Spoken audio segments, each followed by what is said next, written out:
जय हिंद आप सभी को। तो आज के इस क्लास में इकोनॉमिक्स का होमवर्क कंप्लीट करेंगे। जो सर के द्वारा होमवर्क दिया गया है 23 जनवरी का। पेज नंबर जो है ना इकोनॉमिक्स में पेज नंबर 230 से लेके 228 से लेके जो है ना 230 तक है। तो उसी का पूरा कंप्लीट करेंगे। तो आप लोग ध्यानपूर्वक पूरा क्लास को देखिएगा और बताइएगा कि हाँ क्लास कैसा लगा। और एक क्वेश्चन बैंक का जो है ना ये तो हम पहले से करवा चुके हैं। अगर आप लोग प्लेलिस्ट चेक कीजिएगा तो आपका जो है ना वीडियो मिल जाएगा, लेकिन फिर से हम करवा दे रहे हैं। आप लोग कमेंट में ज़रूर बताइएगा कि क्लास कैसा लगा। और क्लास बोलिएगा तो जो है ना क्वेश्चन बैंक का भी डेली क्लास आपको हम करवा देंगे, जो होमवर्क सर के द्वारा दिया जाएगा। ठीक है, तो चलिए ध्यानपूर्वक देखिए पूरा क्लास को हम कंप्लीट करते हैं। ठीक है, देखिए होमवर्क जो है ना मुद्रास्फीति से है। ठीक है, क्वेश्चन का होमवर्क जो है इकोनॉमिक्स में कहाँ से है, तो मुद्रास्फीति से है। तो यहाँ से जो है ना जितना होमवर्क दिया गया है सर के द्वारा तो पूरा कंप्लीट करते हैं। और बताइएगा, कमेंट में ज़रूर बताइएगा कि हाँ इसका तो सारा हम जो है ना इकोनॉमिक्स लगभग पूरा ख़त्म होने वाला है, 2-4 क्लास में पूरा ख़त्म हो जाएगा। लेकिन फिर से हम करवा दे रहे हैं कि आप लोग का रिवीजन हो जाएगा। और आप लोग क्लास अगर आएगा ना तो आप लोग क्लास को देख लीजिएगा, क्योंकि आप लोग तो इतना ये है कि आप पीछे क्लास देखिएगा नहीं। तो जैसा होगा आप बताइएगा, अगर रिस्पॉन्स अच्छा रहेगा तो ये भी क्लास जो है ना कंटिन्यू कर देंगे ज्ञान बिंदु क्वेश्चन बैंक का। ठीक है, तो चलिए स्टार्ट करते हैं। पहला जो टॉपिक है क्या है, मुद्रास्फीति है। ठीक है, मुद्रास्फीति, तो इसके बारे में कह रहा है ना कि मुद्रास्फीति क्या होता है। ठीक है, मुद्रास्फीति इसमें कह रहा है कि जब अर्थव्यवस्था में वस्तुएं एवं सेवाओं की आपूर्ति की अपेक्षा, कह रहा है कि जब अर्थव्यवस्था में वस्तुएं एवं सेवाओं की आपूर्ति की अपेक्षा मुद्रा की आपूर्ति अधिक हो जाती है, अर्थात जो है ना वस्तुओं सेवाओं की आपूर्ति की अपेक्षा उसकी मांग अधिक होती है, तो कीमतें जो है ना सतत रूप से क्या होती है, तो बढ़ती है। देखिए यहाँ पे पॉइंट बहुत इंपॉर्टेंट है। कह रहा है जब अर्थव्यवस्था में वस्तुएं एवं सेवाओं की आपूर्ति की अपेक्षा मुद्रा की आपूर्ति अधिक हो जाती है, अर्थात वस्तुएं सेवाओं की आपूर्ति की अपेक्षा उसकी मांग अधिक होती है, तो कीमतें जो है सतत रूप से क्या होती है, तो बढ़ती है। और मुद्रा का जो मूल्य होता है ना ये क्या होता है, तो घटता है, जिसे क्या कहते हैं, मुद्रास्फीति कहा जाता है। ठीक है, याद रखिएगा। आगे कह रहा है मुद्रास्फीति कारण ऋण देने वाले को हानि होती है, जबकि लेने वालों को क्या होता है, तो लाभ होता है। मतलब मुद्रास्फीति के कारण ऋण देने वाले को हानि होती है और जबकि लेने वाले को क्या होता है, तो लाभ होता है। ठीक है, याद रखिएगा। आगे कह रहा है दर के आधार पर मुद्रास्फीति के जो प्रकार होता है ना वो क्या होता है। देखिए पहला कह रहा है ना कि रेंगती हुई मुद्रास्फीति, ये क्या होता है, मतलब क्रिप्टिंग इन्फ्लेशन। तो कह रहा है कि जब मुद्रास्फीति की दर 3% तक रहे तब यह रेंगती हुई मुद्रास्फीति कहलाती है। मतलब रेंगती हुई मुद्रास्फीति किसे कहेंगे, तो ये कह रहा है कि जब मुद्रास्फीति की दर 3% तक रहे तब यह रेंगती हुई मुद्रास्फीति कहलाती है। और सामान्यतः जो है ना विकसित अर्थव्यवस्था में मुद्रास्फीति का यह प्रारूप क्या होता है, उपस्थित रहता है। नेक्स्ट है चलती हुई मुद्रास्फीति। चलती हुई मुद्रास्फीति क्या होता है, तो कह रहा है जब मुद्रास्फीति की दर 3% से 10% के बीच रहे तब इसे जो है ना चलती हुई मुद्रास्फीति कहते हैं। मतलब याद रखिए, चलती जब बोलेगा तो 3 से 10 होगा, क्या होगा, 3 से 10% के बीच रहेगा, उसे चलती हुई मुद्रास्फीति कहेंगे। और विकासशील अर्थव्यवस्थाओं में एक समान स्थिति है। ठीक है, नेक्स्ट है भागती हुई मुद्रास्फीति। भागती हुई मुद्रास्फीति ये क्या है, तो कह रहा है जब मुद्रास्फीति की दर 10% से अधिक एवं 30% तक रहे तब यह भागती हुई मुद्रास्फीति कहलाती है। और यह दर्शाता है कि मुद्रास्फीति नियंत्रण से क्या हुआ, तो नियंत्रण से जो है ना बाहर जा रही है। ठीक है, और नेक्स्ट है कूची चरम। कह रहा है कि कूदती चरम मुद्रास्फीति, ये क्या होता है। ठीक है, तो कह रहा है कूदती चरम मुद्रास्फीति क्या है, तो जब मुद्रास्फीति नियंत्रण से पूर्णतः बाहर चली जाए तब इसे चरम मुद्रास्फीति कहते हैं। क्या कहते हैं, चरम मुद्रास्फीति कहते हैं। ठीक है, तो याद रखिएगा कि कूदती चरम मुद्रास्फीति जो है ना ग्लोपिंग हाइपर इन्फ्लेशन जो है ग्लोपिंग हाइपर इन्फ्लेशन, मतलब कूदती चरम मुद्रास्फीति क्या है, तो जब मुद्रास्फीति नियंत्रण से पूर्णतः बाहर चली जाए तब इसे चरम मुद्रास्फीति कहते हैं। ठीक है, याद रखिएगा। आगे देखिए है, कह रहा है कि कारण के आधार पर मुद्रास्फीति के जो प्रकार है ना वो क्या होता है। तो कह रहा है कारण के आधार पर मुद्रास्फीति के जो प्रकार है इसके बारे में कह रहा है। तो कह रहा है कि पहला जो है ना क्या है, तो मांग है, मांग प्रेरित मुद्रास्फीति, मतलब डिमांड पुल इन्फ्लेशन। क्या है, डिमांड पुल इन्फ्लेशन।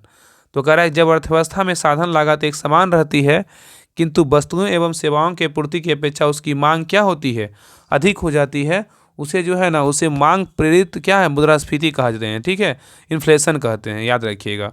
और मांग प्रेरित मुद्रास्फीति निम्न कारणों से आ सकती है, लोगों की आय बढ़ने, सरकारी व्यय में तीव्र वृद्धि आदि कारणों से मांग बढ़ने से। ठीक है, आगे देखिए नेक्स्ट कह रहा है कि लागत प्रेरित मुद्रास्फीति क्या होता है। लागत प्रेरित मुद्रास्फीति क्या है, मतलब कॉस्ट पुश इन्फ्लेशन। तो कह रहा है कि यदि उत्पादन लागत में वृद्धि के कारण कीमतें बढ़ती है तो उसे लागत प्रेरित मुद्रास्फीति कहते हैं।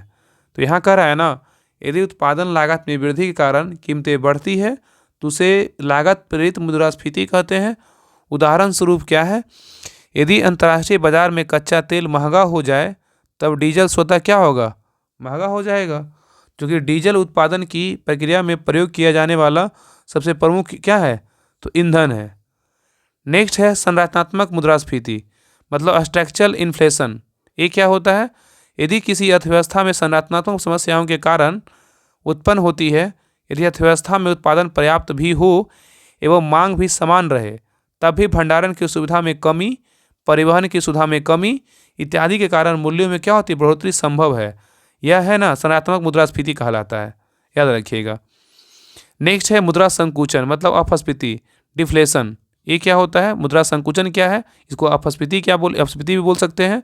तो ये क्या होता है, तो कह रहा है कि जब अर्थव्यवस्था में वस्तुएं एवं सेवाओं की आपूर्ति की अपेक्षा उनकी मांग कम हो जाती है तो इससे जो है ना कीमत घटती है, जिसे मुद्रा संकुचन अपस्फीति कहा जाता है। आगे कह रहा है कि मांग के नीचे आने के पीछे समानता निम्नलिखित जो है ना कारण होते हैं। पहला जो कारण होता है अर्थव्यवस्था में तरलता का कम होना, दूसरा बेरोजगारी की दर में बढ़ोतरी, नेक्स्ट है किसी देश की अर्थव्यवस्था का चरम पर पहुंच जाना, और नेक्स्ट है किसी देश की अधिकांश जनसंख्या का वृद्धि होना। ठीक है।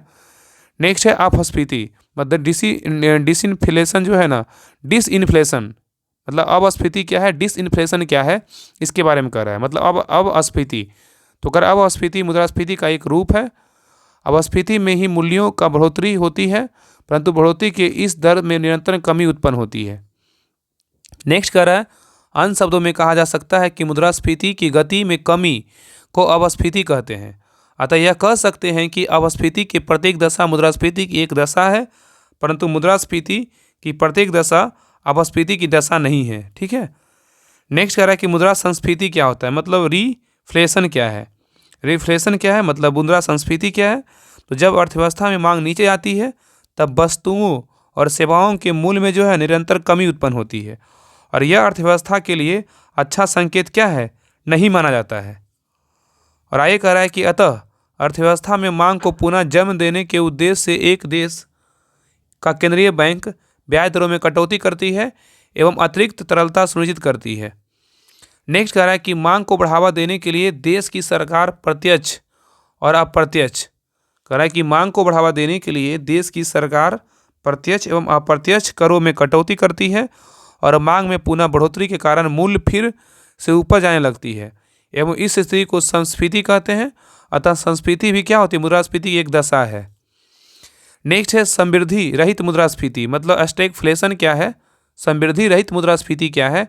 तो कह रहा है जब अर्थव्यवस्था में मंदी एवं स्फीति दोनों की स्थितियां साथ साथ दिखाई दे, अर्थात बेरोजगारी एवं मुद्रास्फीति दोनों साथ साथ रहे, तो उसे मंदीगत मुद्रास्फीति कहते हैं, स्टैगफ्लेशन कहते हैं। नेक्स्ट है स्क्यूफ्लेशन। स्क्यूफ्लेशन क्या है, तो जब अर्थव्यवस्था में एक साथ मुद्रास्फीति और मुद्रा संकुचन की स्थिति हो तो उसे स्क्यूफ्लेशन कहते हैं। स्क्यूफ्लेशन बराबर क्या होता है, तो मुद्रास्फीति प्लस क्या होता है, मुद्रा संकुचन होता है। स्क्यूफ्लेशन बराबर क्या होता है, मुद्रास्फीति प्लस मुद्रा संकुचन होता है। नेक्स्ट है कोर मुद्रास्फीति। कोर इन्फ्लेशन क्या है, कोर इन्फ्लेशन क्या है, कोर मुद्रास्फीति क्या है। तो कहा इसकी अवधारणा 1981 में एक्सटेन ने दी थी, मतलब कोर मुद्रास्फीति की जो अवधारणा है ना, किसने दिया था, तो एक्सटेंशन ने दिया था, 1981 में दिया था, याद रखिएगा। और मुद्रास्फीति की गणना का उद्देश्य जिस बास्केट का प्रयोग होता है उसमें कुछ वस्तुएं ऐसी होती है जिसमें मूल्य बहुत तेज़ी से परिवर्तित होते हैं, जबकि कुछ वस्तुएं ऐसी होती है जिनका मूल्य लंबे समय तक स्थिर रहता है। जब बास्केट में उन वस्तुओं को निकाल दिया जाता है जिनका मूल्य तेज़ी से परिवर्तित होता है, एवं मात्र उन्हीं वस्तुओं के मूल्य में होने वाले परिवर्तन को मापा जाता है जो लंबे समय तक स्थिर रहता है, तब यह जो है ना कोर इन्फ्लेशन कहलाता है। ठीक है, मतलब कोर मुद्रास्फीति कहते हैं। नेक्स्ट है फ्लिप्स वक्र। फ्लिप्स वक्र क्या है, देखिए ग्राफ में जो है दर्शाया गया है, आगे देखते हैं। नहीं देखिए इसमें पॉइंट कर रहा है ना, कह रहा है कि यह मुद्रास्फीति दर और बेरोजगारी दर के बीच के संबंध को दर्शाता है। ठीक है, यह मुद्रास्फीति दर और बेरोजगारी दर के बीच के संबंध को दर्शाता है, और यह अर्थव्यवस्था में मुद्रास्फीति दर और बेरोजगारी दर के बीच उल्टे या विपरीत संबंध को क्या करता है, दर्शाता है। नेक्स्ट है, न्यूजीलैंड में जन्मे अर्थशास्त्री A.W. फिलिप ने 1958 में सबसे पहले इस मत को सामने रखा था। कौन? तो न्यूजीलैंड में जन्मे अर्थशास्त्री M.W. फिलिप्स ने 1958 में सबसे पहले जो है ना इस मत को सामने रखा था। और नेक्स्ट करा, उन्होंने देखा कि कीमत स्थिरता बेरोजगारी के विरुद्ध होती है, और दूसरे शब्दों में बेरोजगारी कम होती है और मुद्रास्फीति क्या होगी, तो बढ़ेगी, और बेरोजगारी बढ़ेगी तो मुद्रास्फीति क्या होगी, तो कम होगी। नेक्स्ट है मुद्रास्फीति गणना, मतलब कैलकुलेशन ऑफ इन्फ्लेशन। तो मुद्रास्फीति गणना क्या होता है, तो किसी भी देश में मुद्रास्फीति गणना उद्देश्य से सूचकांकों का प्रयोग किया जाता है। भारत में जिन 2 सूचकांकों का प्रयोग होता है वह निम्नलिखित है। कौन कौन है? पहला है थोक मूल्य सूचकांक, होलसेल प्राइस इंडेक्स, मतलब WPI। कभी कभी पूछता है फुल फॉर्म भी, WPI का फुल फॉर्म क्या होता है इकोनॉमिक्स में, तो होलसेल प्राइस इंडेक्स होता है। और दूसरा क्या है? भोक्ता मूल्य सूचकांक, मतलब कंज्यूमर प्राइस इंडेक्स, मतलब CPI, याद रखिएगा। इन दोनों सूचकांकों में से जो है ना वर्ष 2014 के पूर्व RBI ने WPI को प्रमुख सूचकांक मान रखा था, और इसी के आधार पर मौद्रिक नीतियां जारी होती थी। परंतु रुजित पटेल समिति के सुझावों के आधार पर वर्ष 2014 से CPI को मुख्य सूचकांक बना दिया गया। अब मौद्रिक नीतियां जो है ना CPI के अंतर्गत प्रकाशित आंकड़ों पर आधारित होती है। ठीक है, आगे करा थोक मूल्य सूचकांक जो है ना होलसेल प्राइस इंडेक्स, मतलब WPI क्या है, मतलब थोक मूल्य सूचकांक क्या है, इसके बारे में जानते हैं।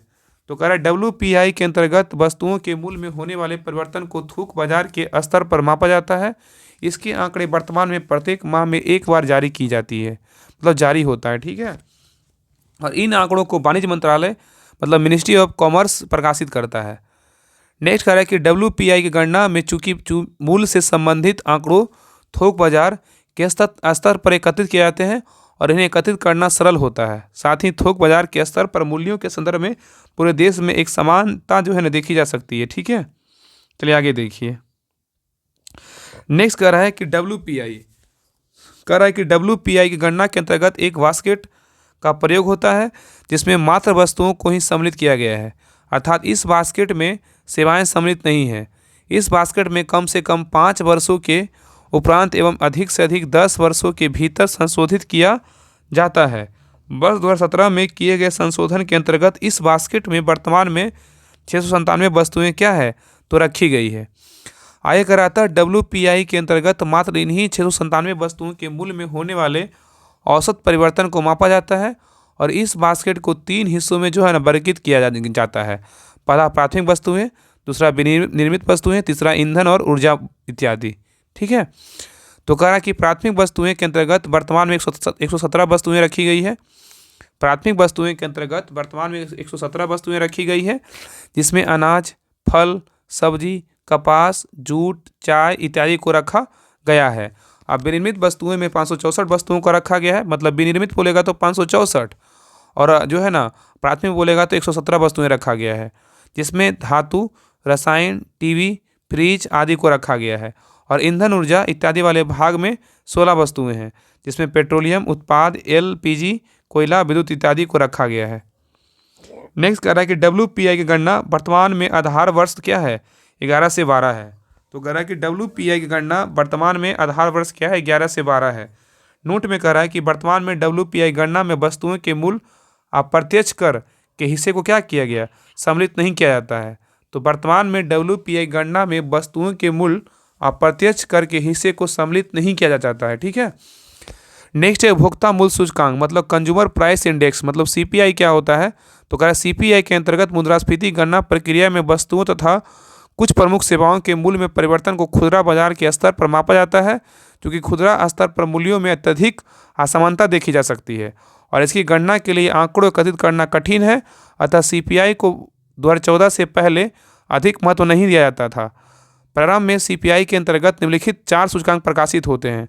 पहला होता है CPI फॉर इंडस्ट्रियल वर्कर्स, दूसरा होता है CPI फॉर एग्रीकल्चरल लेबर्स, तीसरा होता है CPI फॉर रूरल लेबर्स, और चौथा होता है CPI for urban non manual employees होता है। ठीक है, आगे कह रहा है इन 4 सूचकांकों में से प्रथम 3 श्रम ब्यूरो जारी करती रही है, जो कि श्रम मंत्रालय के अंतर्गत आता है, जबकि चौथे सूचकांक को केंद्रीय सांख्यिकी कार्यालय CSO जारी करती है, और यह CSO ministry of statistics and programme implementation मतलब MOSPI के अंतर्गत जो है ना कार्यरत है।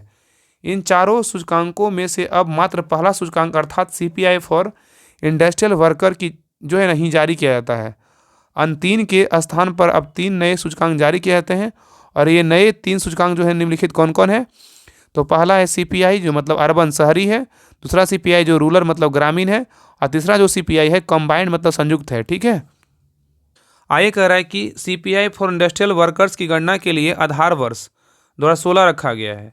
कह रहा है कि CPI फॉर इंडस्ट्रियल वर्कर्स की गणना के लिए आधार वर्ष 2016 रखा गया है और इसी के आंकड़े के आधार पर सरकारी कर्मचारियों का पर महंगाई भत्ता भी तय होता है और इसकी गणना के लिए कुल 78 औद्योगिक क्षेत्र जो है ना एकत्रित किए जाते हैं। नेक्स्ट है CPI मतलब अर्बन, CPI रूरल और CPI क्या है कंबाइंड की गणना NSO करती है। तो याद रखिए ना CPI urban, CPI rural, CPI combined की गणना जो है NSO करती है एवं इसकी गणना के लिए एक जो है ना बास्केट का प्रयोग होता है और इनके लिए आधार वर्ष 2011-12 रखा गया है। आगे कह रहा है कि CPI अर्बन के लिए आंकड़े जो है ना 310 शहरों से और CPI रूरल के लिए आंकड़े 1181 गाँवों से एकत्रित किए जाते हैं, जबकि कंबाइंड इन दोनों का औसत है। CPI के लिए जिस बास्केट का प्रयोग होता है उसके 6 हिस्सों में जो है ना वर्गीकृत किया गया है। ठीक है, पहला 6 हिस्सा कौन कौन है। तो कह रहा है खदान एवं पेयजल, दूसरा है पान सुपारी तंबाकू, तीसरा आवास, चौथा है बेडिंग वस्त्र जूते चप्पल, पांचवा ईंधन एवं ऊर्जा, छठा क्या है तो दूरसंचार परिवहन चिकित्सा शिक्षा मनोरंजन इत्यादि है। और आगे कह रहा है इस बास्केट में सर्वाधिक भार जो है ना खदान एवं पेय पदार्थ का होता है। नोट में दिया हुआ देखिए, कह रहा है कि वर्ष 2019 में प्रस्तावित national policy of official national policy on official static के अनुरूप मतलब NSSO एवं CSO को एकीकृत किया गया है। तो कह रहा है यहाँ पर कि वर्ष 2019 में प्रस्तावित national policy on official statics के अनुरूप NSSO एवं CSO को एकीकृत किया गया है और इन दोनों संस्थान के स्थान पर NSO जो है ना नामक एकल इकाई का गठन किया गया है। नेक्स्ट है बेरोजगारी मतलब एम्प्लॉयमेंट क्या है, अनएम्प्लॉयमेंट क्या है मतलब बेरोजगारी क्या है। ठीक है, ये जो है ना होमवर्क में नहीं है लेकिन इसको जो है ना हम कंप्लीट कर देते हैं। ठीक है, तो अनएम्प्लॉयमेंट क्या होता है ना, तो कह रहा है ना कि समान परिचय इसका दिया हुआ है। तो कह रहा है एक व्यक्ति को बेरोजगार तब माना जाता है जब वह प्रचलित मजदूरी की दर पर काम करने के लिए जो है ना तैयार तथा इच्छुक है किंतु उसे काम नहीं मिलता है। दूसरे शब्दों में जब समाज में प्रचलित पारिश्रमिक भर भी काम करने के इच्छुक एवं सक्षम व्यक्तियों का कोई कार्य नहीं मिलता है। तो एक बार फिर से देखिए, कह रहा है ना कि एक व्यक्ति को बेरोजगार तब माना जाता है जब वह प्रचलित मजदूरी की दर पर काम करने के लिए तैयार तथा इच्छुक है किंतु उसे काम नहीं मिलता है।